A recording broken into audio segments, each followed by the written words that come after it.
तो बच्चों को शायद खाने में यूरिया मिला के दे दिया था।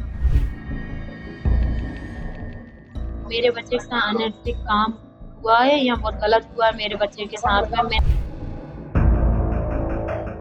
मेरा नाम नीता पाल है, मैं ग्राम सेवनिया की रहने वाली हूँ। मेरा बच्चा बहादुर है जो बोल नहीं पाता, सुन नहीं पाता है।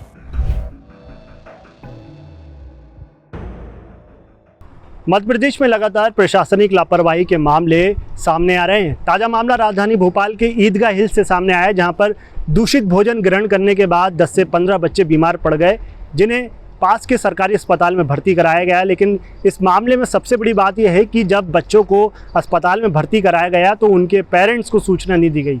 बता दें कि ईदगाह हिल्स में जो है दृष्टिबाधित और दिव्यांग बच्चों के लिए एक हॉस्टल संचालित होता है। जिस बिल्डिंग में यह हॉस्टल संचालित होता है उसका नाम है स्पर्श भवन, जो कि सामाजिक न्याय विभाग के अंतर्गत आता है। लेकिन सबसे बड़ी बात यह है कि ये घटना पहले भी हो चुकी है। बताया जा रहा है कि 20 जनवरी को भी जो है दूषित भोजन ग्रहण करने के बाद कुछ बच्चे जो है बीमार पड़ गए थे, लेकिन इसके बाद भी प्रशासन ने इस ओर ध्यान नहीं दिया। 15 फरवरी की शाम को फिर दोबारा बच्चों को जो है गंदा भोजन परोसा गया, जिसके बाद 10 से 15 बच्चे बीमार पड़ गए, जिन्हें पास के सरकारी अस्पताल हमीदिया में भर्ती कराया गया। और जब बच्चों को भर्ती कराया गया तो उनके पेरेंट्स को कोई सूचना नहीं दी गई, बच्चों की छुट्टी भी हो गई। इसके बाद पेरेंट्स को जाकर पता चला कि उनके बच्चे बीमार पड़े थे। अब सबसे बड़ा सवाल यह है कि आखिर प्रशासन इन लापरवाहियों से कब सबक लेगा। हम देख भी चुके हैं कि हाल ही में मध्य प्रदेश की छिंदवाड़ा में कफ सिरप कांड के कारण जो है कई मासूम बच्चों ने अपनी जान गंवा दी थी। इसके बाद दूसरी घटना हमने देखी इंदौर से सामने आई, जहां पर जो है गंदा पानी पीने के कारण कई लोगों ने अपनी जान गंवा दी, लेकिन तब भी प्रशासन जो है सबक नहीं ले रहा है। कब प्रशासनिक मध्य प्रदेश के अधिकारी जो है इन घटनाओं से सबक लेंगे और समय रहते हुए जांच करेंगे, जिससे आम लोग अपनी जान को जो है सेव कर पाएँ। वन इंडिया हिंदी के लिए मैं एलन मालवी, भोपाल। मेरा नाम नीता पाल है, मैं ग्राम सेवनिया की रहने वाली हूँ। मेरा बच्चा बहादुर है जो बोल नहीं पाता, सुन नहीं पाता है। तो मैंने अपने बच्चे को यहाँ हॉस्टल में रखा था। तो मेरे बच्चे के साथ अनैतिक काम हुआ है या बहुत गलत हुआ है मेरे बच्चे के साथ में। मैंने हॉस्टल का नाम और पता बताइए। स्पर्श भवन, परी बाजार, सहजानाबाद। ये किससे संचालित होता है? ये वार्डन से होता है। सामाजिक? हाँ, सामाजिक न्याय विभाग से होता है ये सब। तो बच्चे के साथ बहुत गलत हुआ है और मुझे अभी तक कुछ न्याय नहीं मिला उसके साथ। तो बच्चा अभी मेरे पास ही है 1 महीने से। तो अब बच्चे को रेगुलर पेपर के लिए ले जाते हुए, और मैं चाहती हूँ मेरे बच्चे को न्याय मिले। और यहाँ आए दिन के ये काम हो रहे हैं। हम लोग तो अपने बच्चों को यहाँ पढ़ाई के लिए इन लोगों के भरोसे बच्चों को छोड़ के रखे, और यहाँ इतना गलत हो रहा हमको तो पता ही नहीं था। और भी बच्चों के साथ ऐसा हो रहा है यहाँ पे। लेकिन यहाँ क्या बोलते हैं, यहाँ के वार्डन और अधीक्षक पेरेंट्सों को किसी को पता नहीं चलने देते, किसी को कुछ पता नहीं चलता। बच्चे के साथ क्या बोलते, 19 तारीख की रात में एक बच्चे ने गलत काम किया उसके साथ में। फिर मैं सुबह 20 तारीख को आई हूँ यहाँ पर। बच्चे ने मुझे बताया कि मम्मी ऐसी ऐसी बात है, मुझे यहाँ नहीं रुकना। इशारों में बताया कि मेरे साथ ऐसा ऐसा हुआ। मैंने कहा कौन से बच्चे ने कहा? उसने कहा बड़ी क्लास का बच्चा है, बड़ी क्लास का बच्चा है, उसने मेरे साथ ऐसा ऐसा किया है।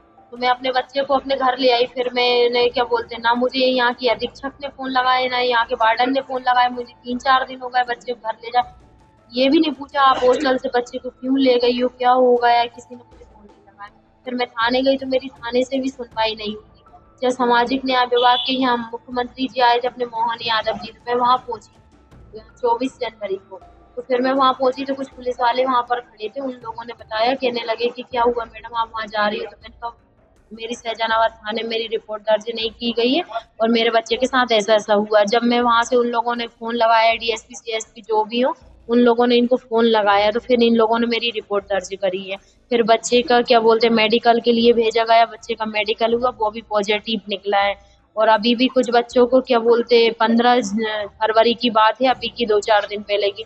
तो 15 फरवरी को कोई बाहर से खाना बांटने के लिए आया होगा। इन सब बच्चों ने खाना खाया। सारे बच्चे हॉस्टल में मतलब बेहोश हो गए यहाँ पे। तो बच्चे सारे हमीदिया में एडमिट, उसकी भी कोई कार्रवाई नहीं हो रही। और ना पेरेंट्सों को बता रहे कि आप आइए, बच्चों के साथ ऐसा ऐसा हो रहा है।